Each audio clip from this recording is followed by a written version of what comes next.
Cinema নিয়ে আমি আসলে আলাপ করতেই চাই না। আমার জাতীয় চলচ্চিত্র পুরস্কারপ্রাপ্ত অভিনেত্রী জয়া আহসান দেশের সীমা পেরিয়ে ভারতে অভিনয় ও রূপের দ্যুতি ছড়িয়েছেন। উপহার দিয়েছেন বেশ কিছু জনপ্রিয় সিনেমা।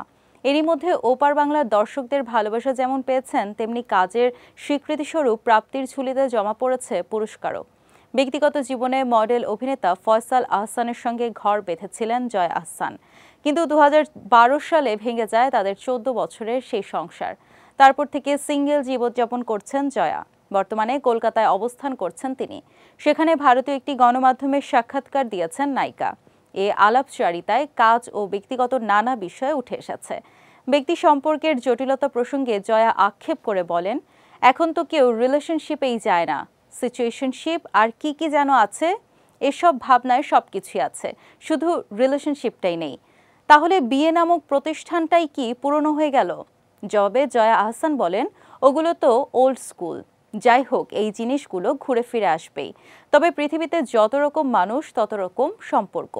কোনো সম্পর্কই কোনো সম্পর্কের সঙ্গে মেলে না।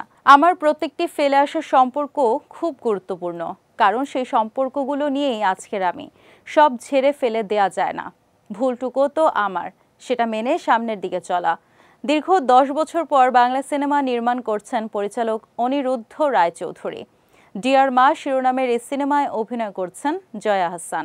কয়েকদিন আগে কলকাতায় সিনেমাটির পোস্টার প্রকাশনা অনুষ্ঠানের আয়োজন করা হয়। সেখানেও হাজির ছিলেন এপার বাংলার এ লাস্যময়ী অভিনেত্রী।